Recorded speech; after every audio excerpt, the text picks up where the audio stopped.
Welcome to our classic episode for this evening, fellow conspiracy realists. We've done it. We are 2 for 0 with accidentally lining up classics, right? Exactly. As our guest super producer, Dave Kustan, called the most recent episode we did on the weird origins of Christmas, Jesus stuff. Yes, yeah. When was Jesus Christ actually born? What role did pre-existing religious practices play in the modern celebrations and rituals of Christianity today? It's a deep question. It's a sensitive subject for some people. In this classic episode, we advance to you, fellow listeners, that religious syncretism may be the ultimate conspiracy.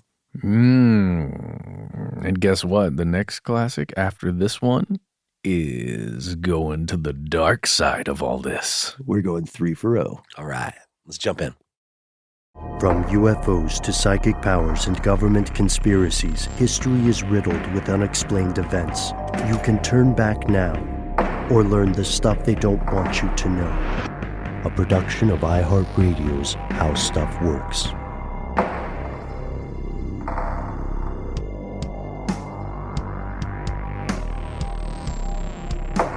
Hello, welcome back to the show. My name is Matt. Noel is on a musical adventure. They call me Ben. We are joined, as always, with our super producer, Paul, Mission Control Decant. Most importantly, you are here, and that makes this stuff they don't want you to know.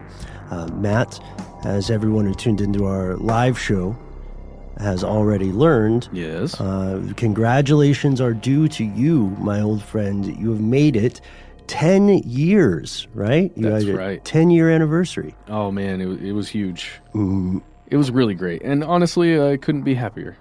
That's fantastic. Someone also recently asked us, I don't know whether you saw this, about the age of stuff they don't want you to know, going back to the YouTube days.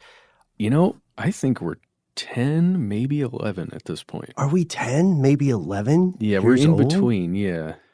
That's crazy. So that means that this show started around the time you got married. That's right. It was part of my vows. I made vows to my wife and to you guys. Oh, wow. Weird. Yep. That explains a lot. I know. I'm kidding. We are having a great, though busy time here at the top secret stuff they don't want you to know studio with a publicly available address because we're traveling a lot. We're making some waves, and we're still delving into new and strange things, at least as far as this show is concerned, because one of the new and strange things that we're delving into today is a very, very old thing. We are delving into the story of some of the legitimately oldest conspiracy theories in human history. Not just written history, not just oral history, the capital H whole thing. Today's episode, you see, is about religion. Before the dawn of recorded history, this has been one of humanity's most inspiring, divisive, and, if we are being brutally honest, dangerous debates. Oh, absolutely. And just to put this out there, as we do every time we talk about something like this, we at this show will never tell you what to believe or what not to believe. That is your own thing. What we will do is discuss a lot of these things. And Dan, if you're listening and driving to work, that means you. Oh, that's right. Yes. Thank you so much, Dan Harmon. We do have eyes and ears scattered around various places in the English-speaking world. We appreciate your time. Did you get a chance to listen to that clip, Matt? I did. I really hope he doesn't feel too bad about listening to this show after talking about it openly.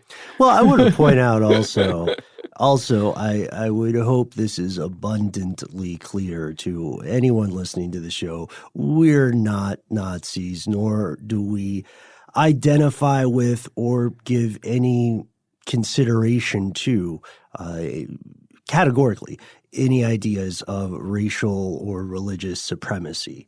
That sort of stuff is just the lowest form of thinking. You know what I mean? Oh, absolutely. But with that said, it was really cool to hear our show spoken by somebody that we genuinely appreciate his work. So thanks. Oh yeah, and I respect it. Brilliant writer and unfailingly honest too, which is a rare commodity in these our modern days. Here's hoping. The best we can hope now, Matt, is that we do not get ruthlessly lampooned on some episode of Rick and Morty. Or should we? Hope that. Either way, what a way to go. And I like that we're also being careful to talk about avoiding prejudices and discriminations as we enter into one of the most discriminatory and prejudiced parts of the human experience, religion. Yeah. If we were trying to sell religion to some extraterrestrial species or someone who had somehow never heard of it, the taglines are, there's a multitude of them, but they're also pretty distressing. Again, if we're being honest, religion, and the byline is a lot of good people died. And an uncountable number of people have died over the years because of persecution by varying sects of religion. But that doesn't mean it's all bad, right? Sure. Yeah. While there is no way to estimate how many people have died due to religious conflicts over the course of this strange experiment we call the human species, there's also no way to estimate how many people have been physically saved by another person's religious principles.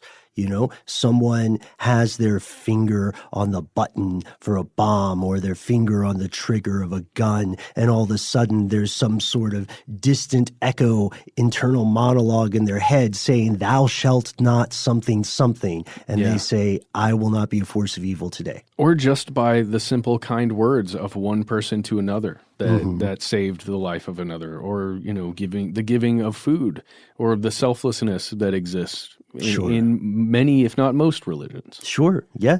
In a very real way, spiritual beliefs taught empathy to many people. There you go.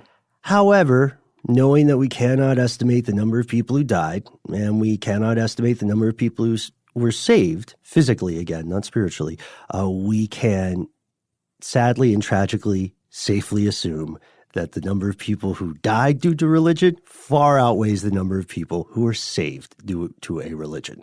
Yeah. So far. You know what I mean? Maybe 2020 will be the big year for all of us. Yeah. Well, we also can't continue without stating the fairly obvious, but maybe something we don't think about very often, is that religion can be used as a control structure for the masses. A control structure for the mind, essentially. An opiate of the masses, as the quote goes. Yeah, it can be used in those ways. If wielded, it's tough to even talk about a lot of times, because if wielded by an improper power or by a power or someone with intentions to do so, it's possible at least. I'm going to say that I'm going to take it a little bit further. Maybe you and I differ here, which is fine.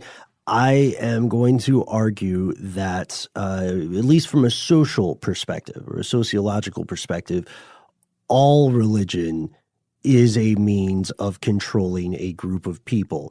That doesn't necessarily mean it's a bad way to control a group of people, because there are a lot of ancient texts that have restrictions or constraints that may seem oddly specific, right, in the modern day. But if you look at the time in which these were created, a lot of them were things like health code concerns. You know what I mean? It might say, insert God here says not to consume this animal because it's unclean, when the reality may have been, don't consume this animal because it will give you trichinosis or something and you will die. Yeah.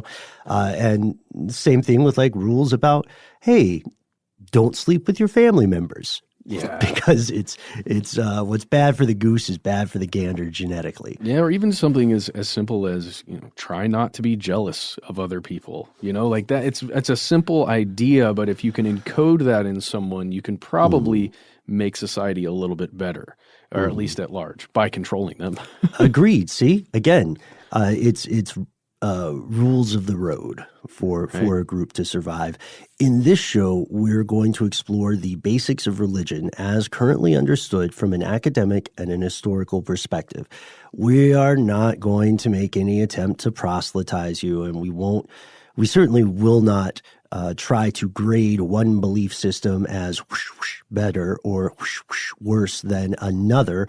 We're not qualified. And to be honest, there is no one alive or dead who was qualified, is qualified, or will be qualified to do so. Oh, man. I know. Hyperbole, right? And I would be glad to be wrong. If there is someone who is genuinely some sort of omniscient religious authority, bully for you. I'm pretty sure there's at least 2 people somewhere in Arizona that could probably fit that bill. Yes. Write to us, please. We are conspiracy at iHeartRadio.com.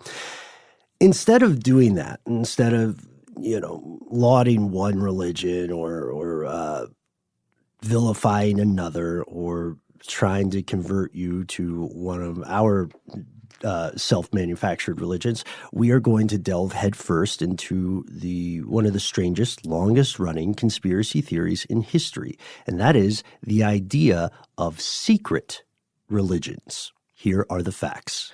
Okay, so when we're saying religion, what are we really talking about here? We're just going to hit some of these basic points, right? Sure. Religion, we're talking about the worship of a god, some kind of supernatural being, or a pantheon of beings, gods in that case, and their ability to exert some kind of power over humans or the earth or some other physical aspect that we encounter, or your access to the spiritual world, right? Yes. So the idea there being that there is a God of everything, maybe, right? A Yahweh, or there is a God that controls certain aspects of the world, right? Like a Hades, right? A god of the underworld. That's very general, though, because that doesn't encompass all religions. Right.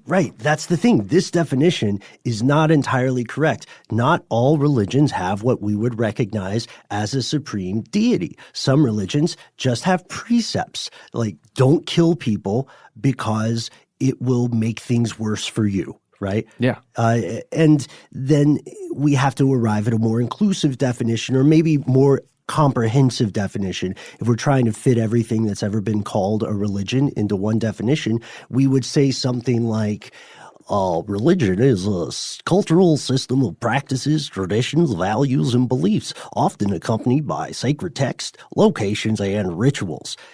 That's pretty good because it's so damnably broad. Yeah. And this leads us to a huge controversy, a controversy that's probably never going to be solved. Even now, even today, as you listen to this, as we record it in 2019, there is no scholarly agreement over what exactly makes something a religion. Like, think of all the things in the world that are not religions, but fit that second definition. We're talking about some nerd fandom, right? Yeah. Watching the people who get together to watch Rocky Horror Picture Show. Oh, so right? Yeah, some marketing, multi-level marketing schemes. There we go. Sports fandom, right? Yeah. This is what we do for our team to increase their chances of getting to the Super Bowl. And people believe in it. I got to wear my green pants or whatever, right? Yeah. Thou shalt not say that certain play whilst in a theater. Yes, exactly. And now let's exit stage left, pursued by a bear, to look into the history of religion. How did we get to this crazy place where billions of people around the world are defining their lives and living their lives according to something that billions of other people think is either misguided or inaccurate or complete hogwash? The weird thing is, we have been working on this conundrum for the longest time. Asking where religion begins is a lot like asking who the first person to discover fire was. Ooh. Right? There's not a clear answer. We're not going to find one unless something very surprising happens in today's episode. The best we can guess is that, again, religion predates the written word and recorded history. At first, that sounds impressive, but written history only really kicks into gear 5,000 years ago or so, which is a drop in the bucket. It's not a long time. Humans were around way before then. It just took us a while to start writing things down in full. The oldest known writing currently is a limestone tablet. It's called the Kish tablet from Sumer.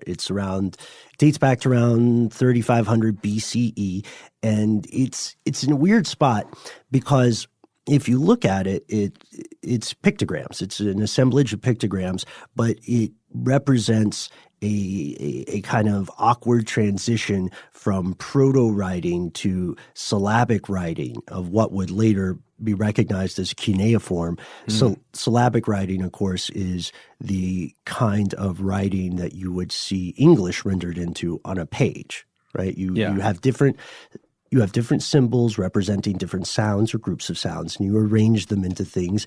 And holy smokes, by golly, by gum, when you pronounce those correctly, they make a spell the living language. Ooh, I love where you took that. When you said syllabic writing, in my mind, I really was thinking about the art of chiseling stone tablets.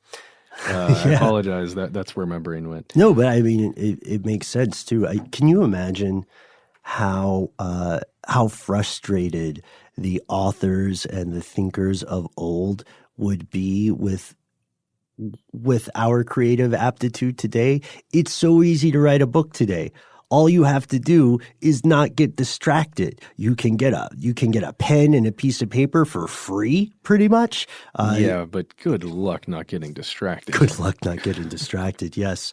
So that's where we are. We know this stuff existed forever, and there's some fascinating physiological processes at play in the human mind.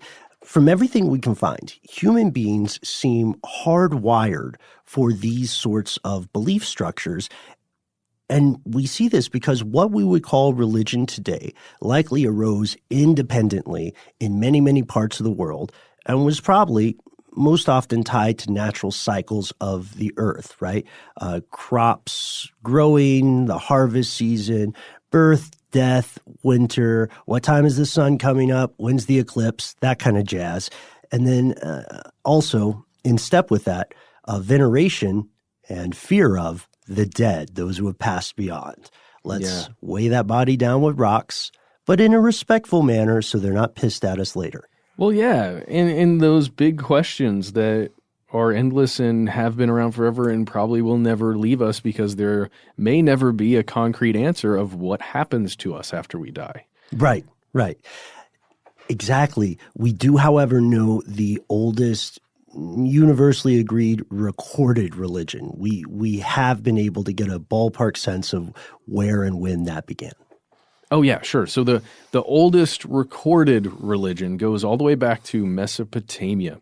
And a lot of the practices that we know about from here likely began as the worship of some kind of natural forces, as Ben was speaking about earlier, seeking some, supernatural intercession for crops. I mean, making sure that we have enough food to feed all of the humans that are around us, as well as feed the animals that we need to sustain our lives. And also, trying to avoid some kind of natural disaster that exists within their part of the world, say a tornado or flooding or something to that effect.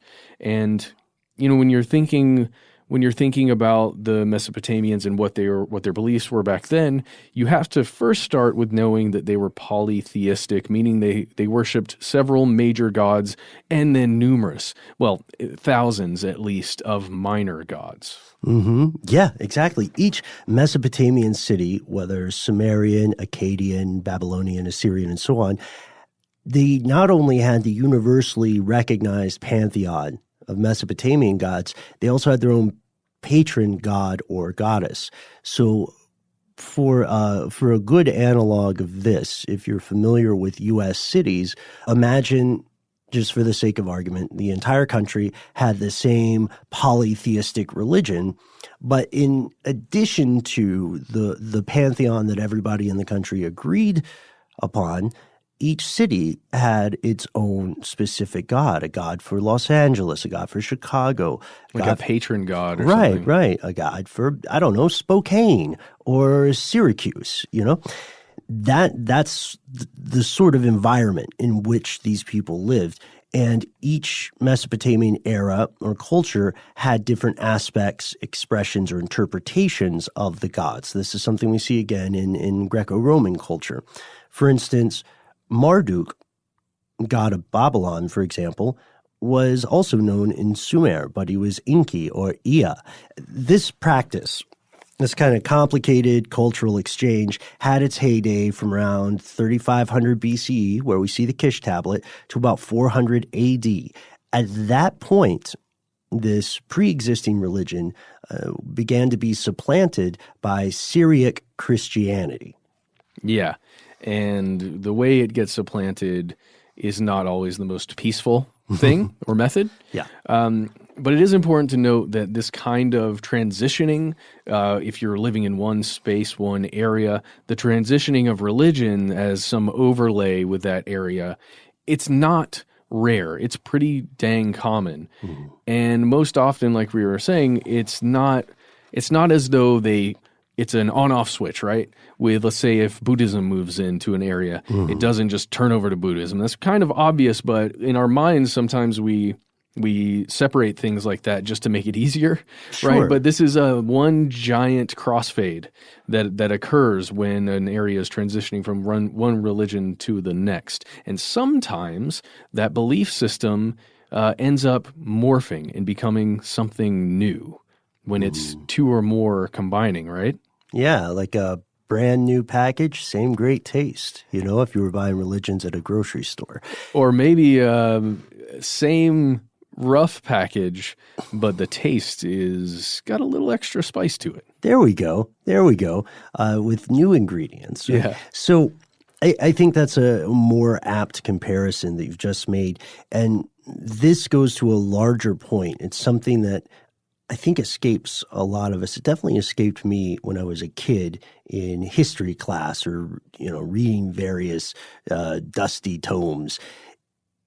Because of the huge disparity between the average human lifespan and the length of time that it takes a global or large spread systemic change to occur, because of that disparity, we have a terrible on-the-ground perspective of what history is, how it's happening. It is so incredibly rare to be a person or people who can look around in the present day, whenever that is, and say, oh, this is a huge event in history.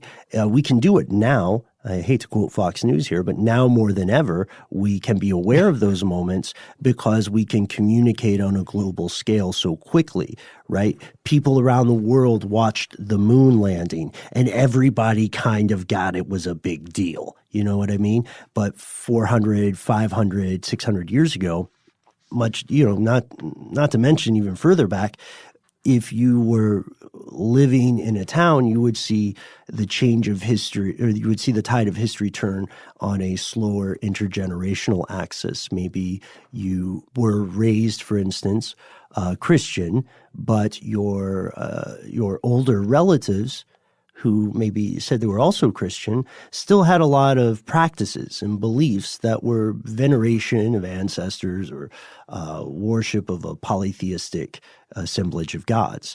And so for you, that would be the reality. That would be how things always were. And then you would die, and then your children or your offspring or younger people in your area, if the Christian religion was on the rise, they would always be Christians, but maybe they would still have a couple of traditions that they didn't really understand. You just always did that because grandma did it. You know what I mean?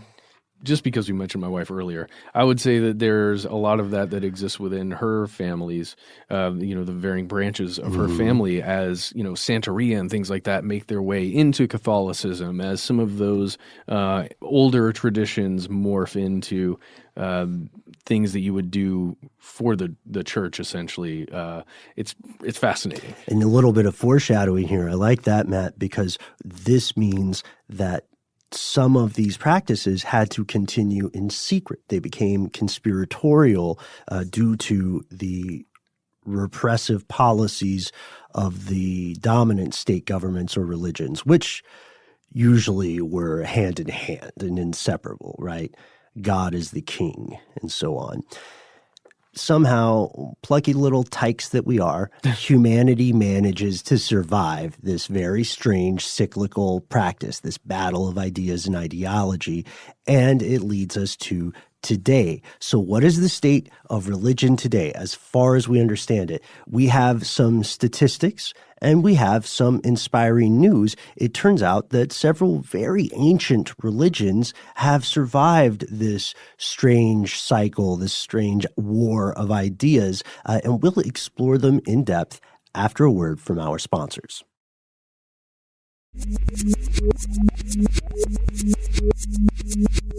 Yes, we're back. And as we were saying, some of these quieter religions have survived in the corners of the world, in places where you may not expect to find them. And we're going to talk as well about some of the oldest existing religions, where we're going to jump into a lot of statistics, as you mentioned right now, about what our religious world looks like today.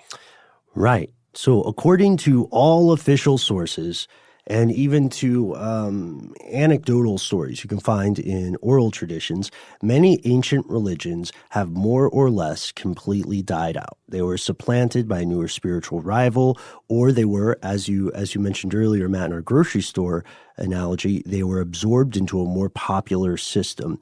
It's interesting, too, when you listen to or you read transcriptions of oral retellings and folk tales, because religious wars are sometimes depicted not as arguments over ideology or spiritual values. They're depicted as wars of survival and attrition against strange people, right? Like when we did our episode on the people, the secrecy, right? In North America, or what's now called North America, the antagonistic people, the so-called giants, secrecy, were not depicted as people who had a different lifestyle or a rich spiritual culture. They were just a rival group competing for resources. And then later, this kind of stuff gets airbrushed, gets the made-for-TV treatment, and then some other community leader comes along and says, "Oh, no. I mean, the war wasn't really about fresh water or grazing land. It was that our God told us to do it, and that's why we did the right thing." Yeah, Maratuk told us to go over here. Mm-hmm. We Babylonians took over all of this land because we were told to. Right. And I love that you point this out, because the rule is usually that religions will die or be absorbed into a different model over time. You will not, for example, find a ton of, at least publicly accessible, temples and churches dedicated to worshiping Marduk or Marduk or Marduk. Yeah, exactly. You will, however, find that despite that unpleasant fact, that many religions of ancient times have enormous staying power even today. People will usually say that the oldest known existing religion, extant religion, is Hinduism. It originated in the Indus River Valley, part of modern-day Pakistan, sometime around 2500 BCE, or possibly earlier. And just to stop on that point for a second, it's a little bit difficult to pinpoint the origin of Hinduism, because unlike some other religions, it doesn't have a particular founder that one can point to. There's no Ahura Mazda, no Moses, Abraham, Jesus, and so on. It also doesn't have a single text, a Bible, a Torah, a Quran. And this leads scholars to conclude that what we call Hinduism today is an amalgamation of a great number of pre-existing traditions and beliefs. The question then becomes, how far back do those traditions and beliefs date? Yes. Right? Is it 5,000 years? Is this a situation where some of these beliefs and practices predate the written word? Yeah. Does it go back to the Vyamanas and back to the stars? Right? Like this is a thing that people probably drop acid and talk about all the time. but as far as proving that, it's very difficult. So we just know that at some point around at least 2,500 BCE, these things all came together into what we call Hinduism. The oldest script is the Rig Veda, also believed to be ancient, thousands and thousands of years old. And the next oldest religion that is still around today is Judaism. That's correct. I would like to say that Hinduism did something very smart in keeping or having staying power with their religion, because they invented reincarnation, which meant that everybody who's ever worshipped Hinduism made it back here somehow. Discovered, please. Discovered. And that, of course, is a joke. I do not mean to insult anyone's beliefs. Okay. Yes, you're absolutely right. The next oldest would be Judaism, because that it originates in the southern Levant. We talked about that area before. And it was founded by the biblical Moses that a lot of us do know. But the Jewish history traces it back to earlier than Abraham. And the most important religious text here was the Torah, of course, and still is the Torah. And it's part of a larger work. What is it called? The Tanakh, or the Tanakh. The Hebrew Bible, you'll hear it called as well. Tanakh. And this is interesting because similar to Hinduism, there's this official founding, right? Or this official, this is Judaism kind of moment. But Jewish history traces back before then, right? Yes, exactly. As a people, and there's a lot of historical work done there. And then let's say the third oldest extant religion, Zoroastrianism, originating in Persia, modern-day Iran, around 1500 BCE. All three of these religions still have adherents today. Of the three, Zoroastrianism is probably the smallest, has an estimated 200,000 followers around the world. Yeah, by far. Right. And it's important to state that there are a couple of issues with calling those three the oldest extant religions, but we'll get to them in a second.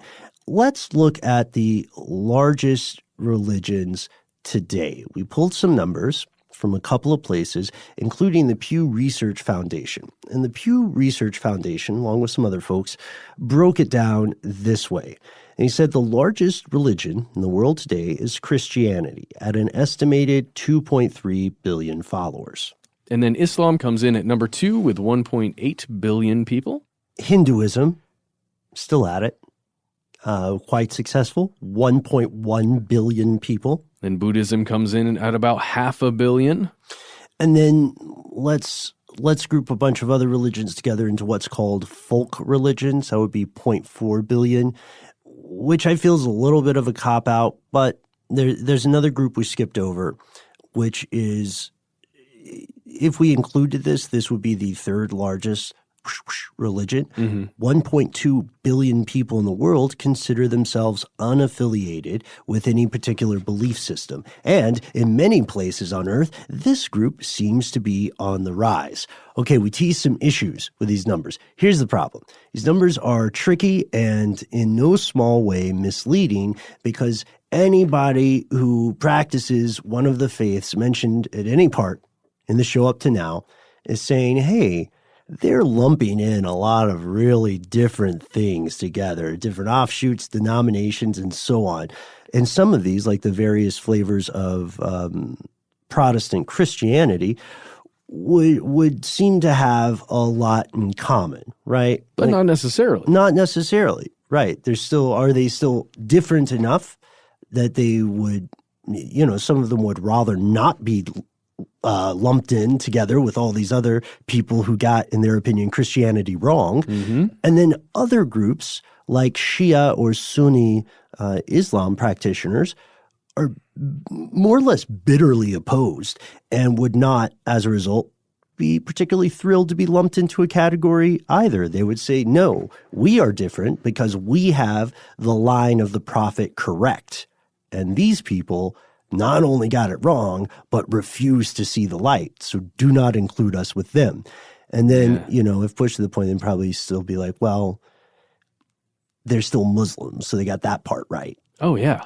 So they're still like not as bad as an apostate or not as bad as a non-Muslim, but still it's important. We're different. Why are you calling us the same?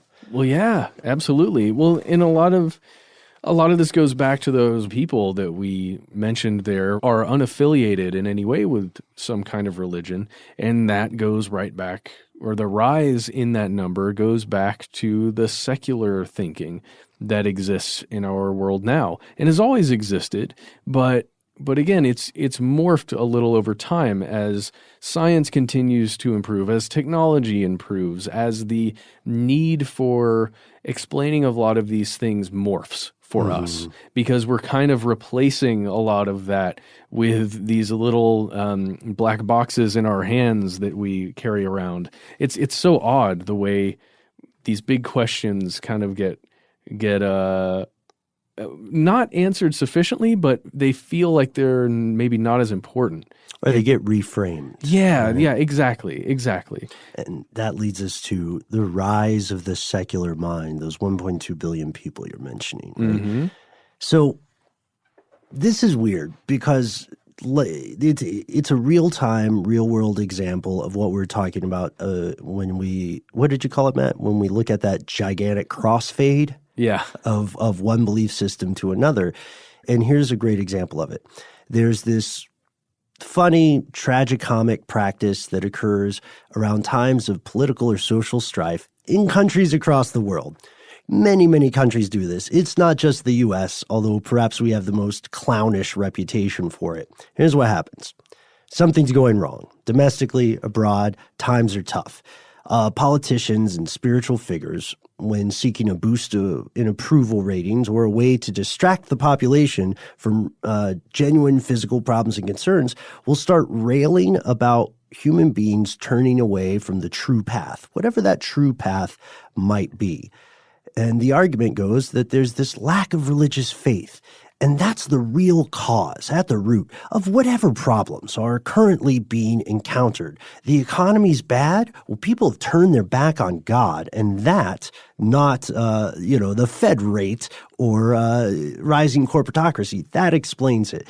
And it doesn't it remind you of the crops are really bad this season. We haven't been sacrificing enough. Mm-hmm. We need to continue the sacrifices. Right. And there's a darker side of this too, where they may say the lack of faith is not only the reason for something going wrong, it is a sin. And this sin may only be, we may only be redeemed through a specific set of actions. In the past, one of the go-to actions has been waging war on a community nearby, adjacent to you, in the next valley, over the pass, or so on.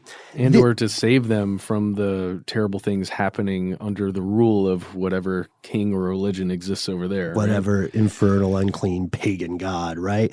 Yeah, so we have to kill these people to save their souls, which sounds crazy when we put it into one sentence, but we guarantee you that is 100% real logic that has been deployed countless times. One great example of this, I know we're getting kind of bleak here, yeah. So let's maybe do a comparatively benign example. This is one that you and Mission Control and I all grew up with here in the U.S., and you probably heard this too at some point. The good old Christmas debate gets rolled out every few years in the United States, and you know this one. Christmas season starts, and then a politician or maybe a Christian spiritual figure of some sort or another goes on the media and decries the horrific practice of saying Happy Holidays rather than Merry Christmas, Woe unto you, they imply, for this country has lost its way, and this small phrase is a tiny reflection of everything going to absolute hell in a handbasket unless you do what God tells you to do, right? Yeah. And it goes further than that. You'll hear the argument that secular values are in and of themselves religions, right? There are people who are like, you have to watch out for the rise of secular humanity. The idea of being good without God is tricking you. It's a front for a different thing. It's still a religion. It's insidious. It's sinister. And that's how they get you. For more on this, listen to our episode on the origins of Christmas, and also watch our video, because it really, really brings the holiday cheer when you start learning about what it actually is. And again, this is not in any way to denigrate people's faith. No. This is a way that very cynical people manipulate innocent people who probably just want the same things as everyone else listening, right? You want to feel like you're very good at stuff. You want to feel like you are comfortable with the world around you and your place in it. You want to love and be loved. That's not that hard. Everybody deserves that.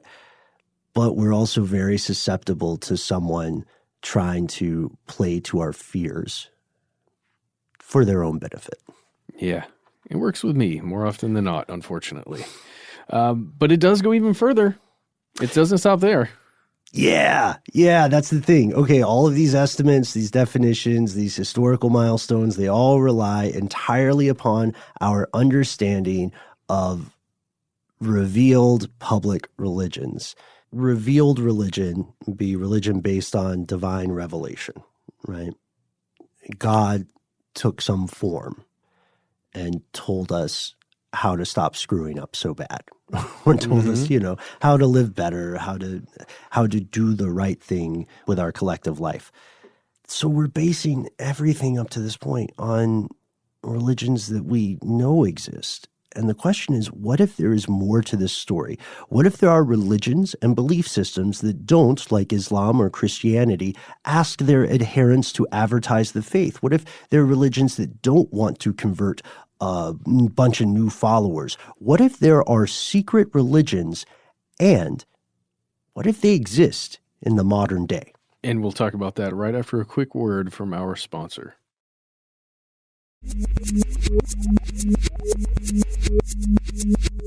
Here's where it gets crazy. Well, the easy answer here is yes. Oddly enough, and it could be argued that, by the virtue of these things being secret, and this is crazy, I know, these religions are, in and of themselves, in some way, a conspiracy, just by the fact that there are groups of people who've been trying to hide them and working together in secret to keep them secret. Yeah, it's sort of the church of shh. So, yes, we're entering a realm of strange and possibly disturbing speculation here. Let's start with the most easily provable cases. We'll move to the plausible, and then we'll hit that deep water for a second. You'll see what we mean in a moment. No Cthulhu, I promise. Yeah, and we'll also talk about, in a few of these cases, how that crossfade is occurring, and you can kind of see it in these specific religions. Yes. So first off, real proven secret religions. The mystery schools. Oh, yes. These are some of the most famous. So the Greco-Roman world was no stranger to secret religions. These were specifically referred to as mystery religions. It sounds sinister. Mystery school, mystery religion, like there's something really wrong going there, or it's bad. Yeah. But a lot of times, it's just mysterious, y'all. It's not for you unless you're on the inside, right? Unless you're connected. Exactly. These practices originate in pre-existing tribal ceremonies. These were performed by people all throughout the world. And a lot of these practices were things that we could maybe see or encounter analogs of or descendants of today, but we don't know exactly what they did. A lot of that will be lost to history. In the tribal communities where these practices originate, every member of the community, the clan or the village, was initiated. And then, they were brought in to become a member of this school or this belief system. But in Greece, initiation became a matter of personal choice, meaning that the people who would induct you, they could decide whether or not you didn't automatically deserve to be inducted, and you didn't automatically have to. You could say no. It might be very politically or even physically dangerous for you, but you could say no. Absolutely. And, several of these mystery religions reached the highest levels of their popularity within the first 3 centuries AD. But again, the origin of a lot of these goes back to much earlier centuries in Greek history. And a lot of these mystery religions, as little as we actually do know about them, we do know that they had things in common. A lot of these were, meals that would be eaten together with people who were like-minded, who believed the same things. There would be some form of physical movement that venerated something, right? A dance of some kind and other ceremonies like that. And there would a lot of times be, or probably the most important, let's say, would be the initiation rites that occur for every new member that joins officially into the group. Yeah. And examples of these mystery religions, we have a few, even if we don't know a ton about their specific practices. We had followers of Dionysus, right? We had the Eleusinian mysteries. These were the earliest and most famous of the mystery cults. Again, I know the C word, but that's what they were often called. Well, yeah, and a lot of times it was the extreme, or this is just my opinion here, but a lot of it tended to be the extreme worship of one or two, or maybe just one of the gods that are worshipped within the pantheon of the Greek gods. You would have a specific cult of Mithra, or a cult of this, or cult of that. Right. And those kind of end up becoming many of the mystery religions. Right, yeah. And this one group we're talking about, they lasted for over 1,000 years. Again, 1,000 years of which we are aware. Yeah. So we don't know what else was going on. And there's something else that's fascinating about this. So at this time, there wasn't really a separation between a secret cult or a mystery school and a secular secret society. There, a bunch of people maybe in Turkey want to start a society with closed-door meetings to form a better fire brigade, right, in ancient times. That's a true story. In the suspicious eyes of leaders at the time, both these secular interest groups and these religiously motivated groups were dangerous because they had the possibility of becoming avenues for conspiracy and revolution, and thus these groups, whenever possible, were subverted, exterminated, or if it was expedient to do so, they would be, they would have public officials join them. Yeah.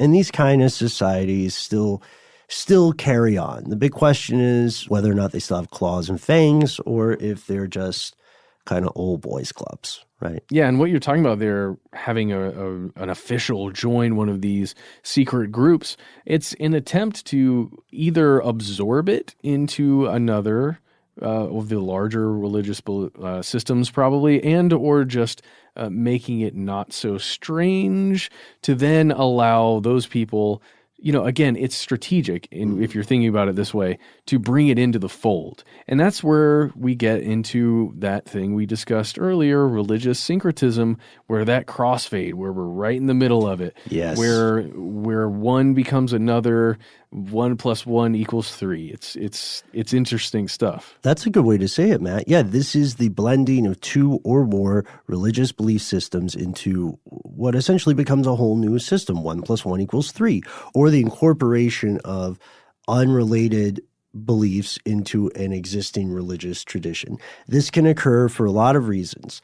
It commonly happens, obviously, in geographic areas where multiple religions exist close together and at once, and they're active in the culture.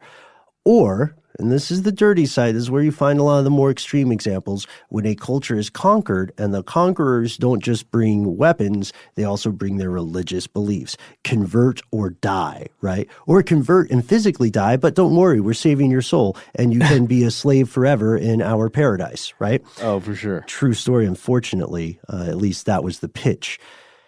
So the thing that's weird about this is that unless the culture being attacked is entirely eradicated, their pre-existing beliefs and practices will continue on. And then we end up with things like Gnosticism, or we end up with things like offshoots, earlier forms of existing religions. Yeah, and just something a little morphed like Greco-Buddhism or what is the name of the other one? Oh, Nestorians, as Christianity was moving into China. I mean, there's a lot of really interesting things there to talk about it's less stuff they don't want you to know, but it's more stuff you miss in history class. But again, it's fascinating.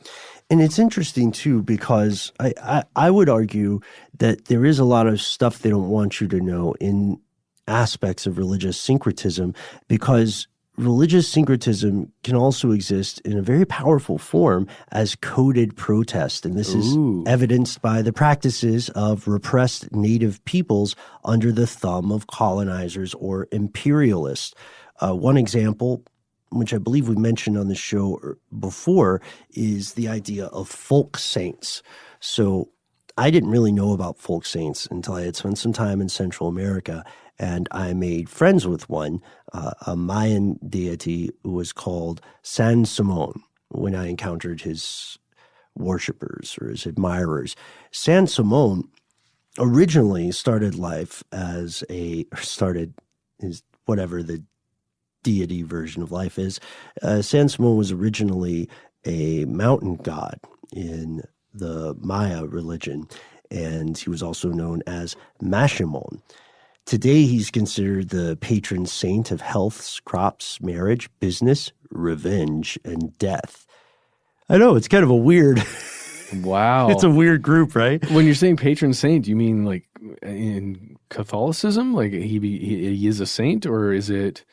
Ah, yes. Okay, so folk saints are people venerated, or deities venerated as saints, but not officially canonized, so not recognized by the church. See, what we see here is a process of taking a pre-existing belief and saying, okay, yeah, saints, we get it. We already have those. You know what I mean? Yeah. Thanks, but no thanks. Saints, but no saints. Not worth it. Or at least we can add a few more to the roster. Right. And another example of religious syncretism as a form of protest would be the way that Vodun in Benin, or voodoo in Haiti, or however you wish to pronounce it, had to confront and adapt with Catholicism. Yeah. Right. And so we have...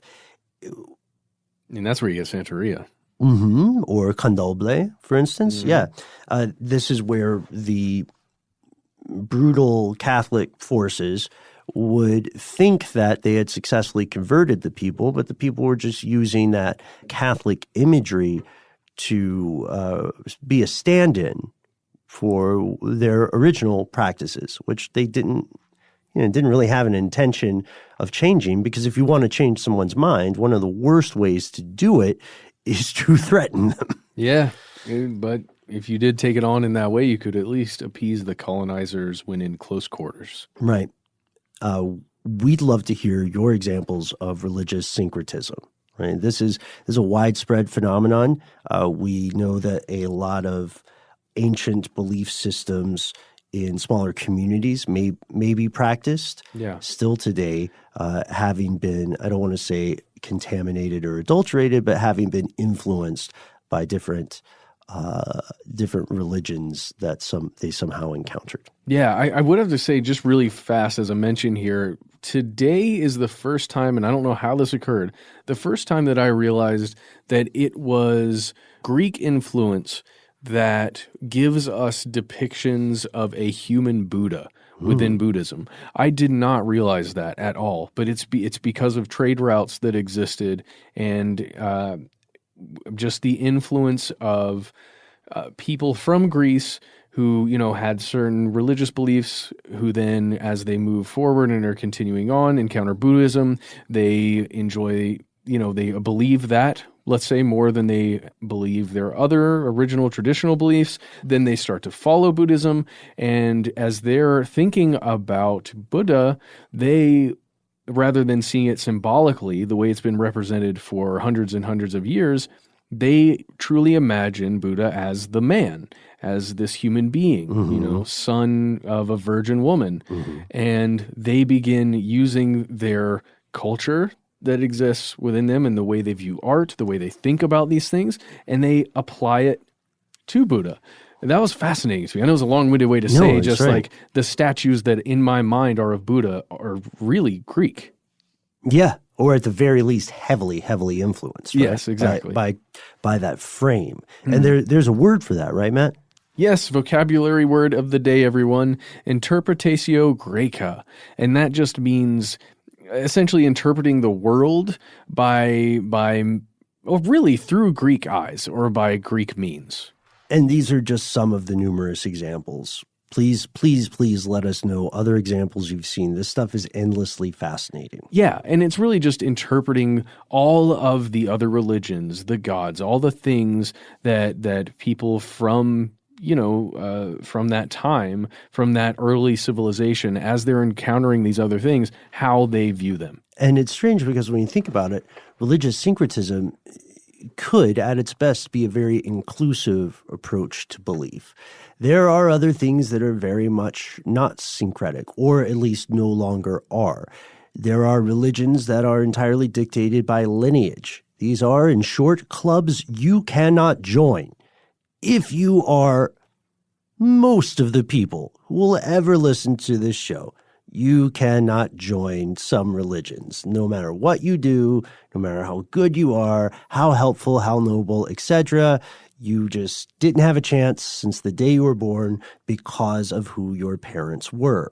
One great example of this, with which I have some personal experience, is a group called the Druze, D-R-U-Z-E. The Druze are a unique people and belief system who originated in Egypt but have spread across the world with a lot of concentrations in Lebanon, Syria, Israel, and Jordan. The religion's membership is predicated on these certain lineages, and this means that one cannot convert to this religion. One cannot become a Druze. They also practice a form of religious syncretism in a way. I'm interested to hear what you think about this. To avoid persecution, especially in very religiously conservative areas, they would publicly adopt a religion if they had to, but they would continue to practice their own real belief system in secret. Druze religion is seen as an outgrowth of Islam that incorporates elements of Judaism, Christianity, but it's different from all of those religions. Greek philosophy, here you go, Matt, and what people have described as problematically as Asiatic thought heavily influenced the foundation of the religion. And they had some ideas, and still have some ideas, that were pretty out there. They were pretty hot takes for their time. They said we should get rid of slavery, which used to be a very hot take, and sadly, in some parts of the Middle East, is still a hot take today. They said we should separate church and state. Again, still a hot take. And this put them at very high risk of persecution in more conservative areas. If you are not a Druze, you will not be privy to various rites and practices because, again, it's not for you. That does inherently make it, at least some degree, a secret religion. It doesn't mean they're sinister, doesn't mean they're out to get anyone. And I actually, through marriage, am related to several Druze. Wow. Yeah, well, I am not a Druze, to be very clear, and I never will be because of the way the religion is organized on a socio-cultural, even biological level. Well, have you 23andMe or Ancestry'd yourself? Because maybe you are Druze. Because it'd be hard to fight against if you did. I don't know. You did a test. I don't know if it works that way. And it's also kind of, people's beliefs are important to them. I don't want to be one of those, actually, people. I'm a 2% Druze. Right. So let me 2% in. You know what I mean? I think that's kind of disrespectful, I mean, even for me. Even to talk about it in this way that I am. Apologies. No. I think as long as we are respecting the boundaries that a group has set, absolutely, that's the best we can do. There are other similar cases of that. Yeah. Sorry, I wanted to bring this up earlier. We were talking about this. Secret religions. Yes, our episode on worshiping Satan, the devil, Lucifer, anything like that. We've talked about it in a whole episode. Mm-hmm. And, are they actually real? Anyone who worships some version of that. And there is one group of people that we've mentioned before, I believe, on this show that you had talked to me about. They're called the Yazidi. Yes, a little bit Luciferian, one might say, because of the differences in doctrine here, which will be very brief. We could delve into that in a separate episode. Okay. They've been vilified before as quote-unquote devil worshippers. And that's entirely because non-Yazidi populations have associated this Melik Taus character with Shaitan, the Islamic or Arab name for Satan. Yazidis for themselves find that offensive and clearly don't agree. There's not, as far as we know, a community of people who says, yes, there is a divine good God and we're with the bad one. Yeah. There's not yet a provable community of people who are at that level of edgelordism. I think most communities generally tend to be a little more well-adjusted than that. But it is plausible, I would say it's more likely than not, that many local religions have existed for a long time and exist today more or less unknown to outsiders. Let's call these like insular community systems or insular tribal religions. And I thought you would appreciate this one, Matt. And let's just go to an extreme example. What are the spiritual beliefs of the people on North Sentinel Island? How would we know that? We don't. This belligerent community, Google it if you somehow have not heard of this, is a fascinating story that Matt and I have been tracking for, since 2013 or so. We learned about it in 2012. For thousands of years, the people on this island have been on their own since around the Stone Age.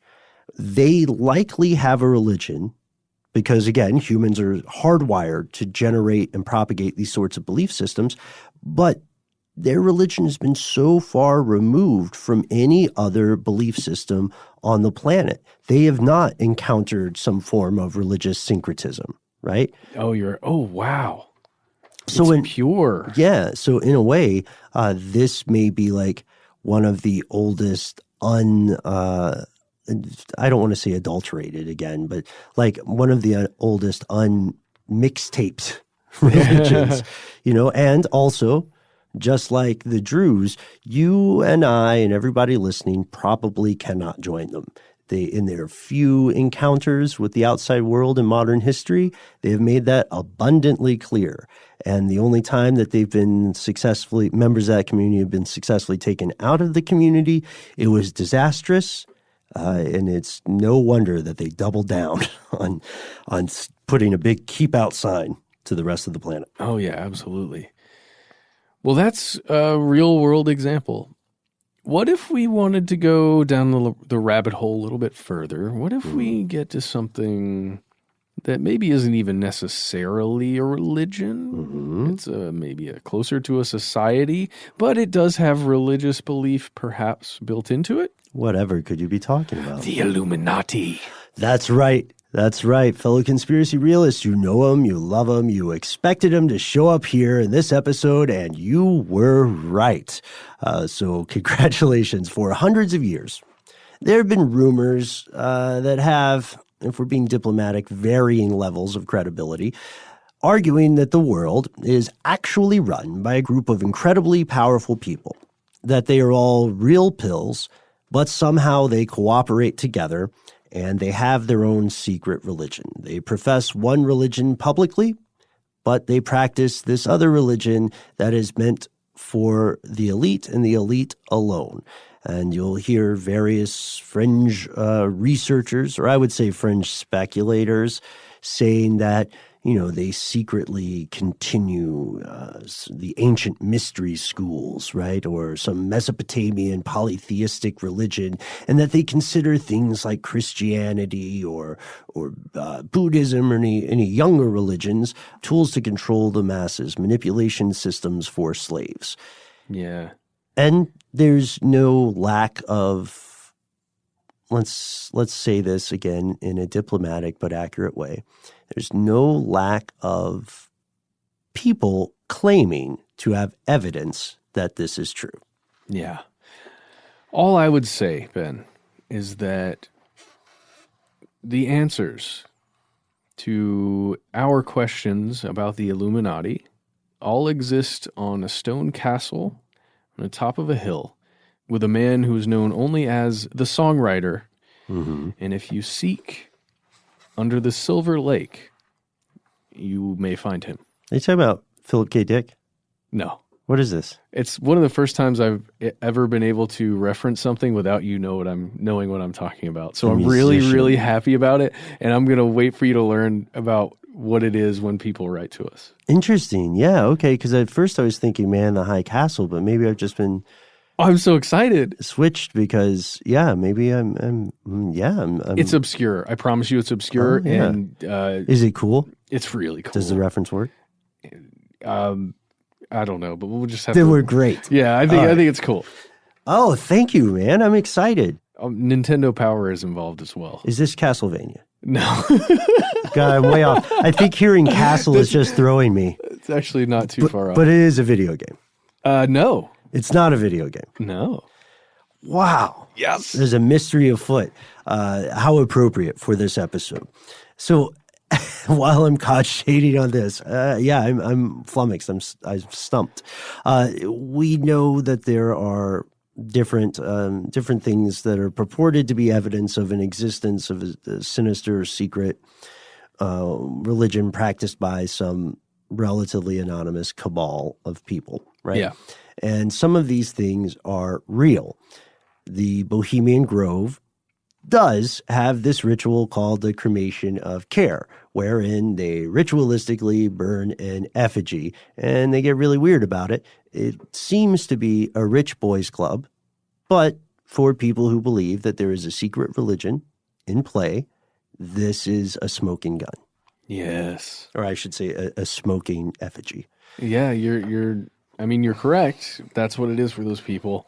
It's tough though, because we can't fully prove anything like that. Is it truly religious belief just because they, do something? If someone participates in something like the cremation of care or ritual, right? Does it mean that they actually believe a whole separate set of beliefs and that they're all working together for some goal? That's why it's so difficult for us to really explore something like the Illuminati, because we know there's that real thing called the Bavarian Illuminati that we've talked about numerous times, right? Worshipped, yeah. Yeah, but like right now, if someone is in a secret religion like that, nobody's gonna talk to me or you. Well, they might. They might talk to you. They might talk to all of us. They know what? Speak only to Paul. We need to get Dan Harmon on the case because they'll definitely talk to him. They'll strike up a conversation, something Rick said, and then he's in. Here's the problem though, Matt. If something like that existed, and if it was that powerful, then why would we be able to talk about it so openly and so easily? You know what I mean? Yeah. Because we did a 3-part series on the so-called Illuminati, and I think we did a pretty good job of separating some facts from some fiction and fancy there. But again, that's the biggest argument. If it were something that existed, it were dangerous, it were a potent force in the world, then why? It's kind of like the Ouija board argument. If there is a way to reliably contact the afterlife, if we say that some part of us exist after the corporeal body no longer functions, then would the way to contact the afterlife really be a mass-produced board game by Parker Brothers? Is it possible that just ghosts are real and they're like, why is no one taking this Ouija board thing seriously? It's our one chance to talk to you. It doesn't match up, and I don't mean to sound dismissive of that. I'm just saying that if there is some secret evil religion and if it's real, then I don't understand why they haven't reached out to us or, done something. I know maybe I'm whistling in the graveyard, or maybe I'm not daring anybody to do anything crazy. Yes. I'm just saying that's one of the biggest pieces of evidence against that stuff existing. That doesn't prove it doesn't exist. The same thing with evil religions, the ideas of secret Satanists, which you already mentioned, but this all leads us to one concrete answer.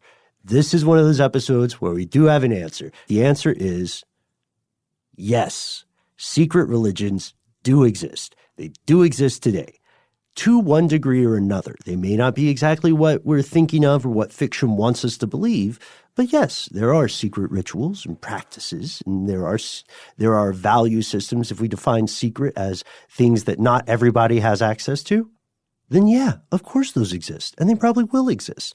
The only question then is how much or how little influence do they have on the world in which we live today? Does it matter to you? Are you going to be resentful of people who have their own belief system if it doesn't affect you? It's a tough thing to deal with as humans, but some things are just not for you. For me, the biggest question for today, after everything we've talked about, is how much did some tiny secret religion with, a small group of people practiced and believed, how much did that secret religion influence whatever your religious beliefs are right now? And, if you follow one of the larger movements and traditions and religions today, how much did a lot of these smaller secretive religions back in the day change yours? That's a great question. And I'd also like to say, just to build on that faith, as we understand it, regardless what your specific spiritual belief system or religious belief may be, faith is a uniquely human superpower. We don't have a very good definition of what intelligence is. We are closer and closer, like the more we learn about intelligence and these amazing, baffling machines we call the brain, the more we learn that we have a lot in common with animals that we used to think were not super intelligent, like corvids and elephants, cetaceans, and so on. But the one thing that still differentiates us is this ability to imagine an unseen world, and I'm using unseen because I don't want to say, for some people in our audience today, some of us listening will probably say, I think you mean made up, but I don't want to say made up. I want to say unseen, because I know this is a very personal, very real thing for a lot of people. Well, yeah, the concepts of parallel dimensions are certainly not unscientific, right? Mm-hmm. I mean, or at least within the thought of these things. And anything that you would compare to a heaven, a hell, whatever you want to call it, a purgatory, all those things, that would or could be just considered a parallel dimension that exists simultaneously next to ours. There we go. And maybe a good way to phrase it is as a series of questions. Do elephants have gods? Do corvids have gods? Do dolphins have gods? The answer, as far as we know, is no. From everything we have seen, there is one flavor of life in this planet, and therefore the entirety of our experience, that has the capacity to pursue this sort of mental system. And it's us. This is, I got to quote Spider-Man, with great power comes great responsibility. We're the only living things that can do this. And regardless of how we may feel on individual levels about individual examples of this, we have to sit back and admit that is astonishing. I don't know where else to go with this. You know what I mean? Is a world without this kind of capability better? I would argue no, because that same kind of I almost said chutzpah, but that same kind of ability is what drives us toward these innovations that, again, no other living creature has been able to do yet, so far as we know. Absolutely. And that's our classic episode for this evening. We can't wait to hear your thoughts. That's right. Let us know what you think. You can reach us at the handle Conspiracy Stuff, where we exist on Facebook, X, and YouTube. On Instagram and TikTok, we're Conspiracy Stuff Show. If you want to call us, dial 1-833-STDWYTK. That's our voicemail system. You've got 3 minutes. Give yourself a cool nickname and let us know if we can use your name and message on the air. If you got more to say than can fit in that voicemail, why not instead send us a good old-fashioned email? We are the entities that read every single piece of correspondence we receive. Be aware, yet not afraid. Sometimes the void writes back. Conspiracy@iHeartRadio.com.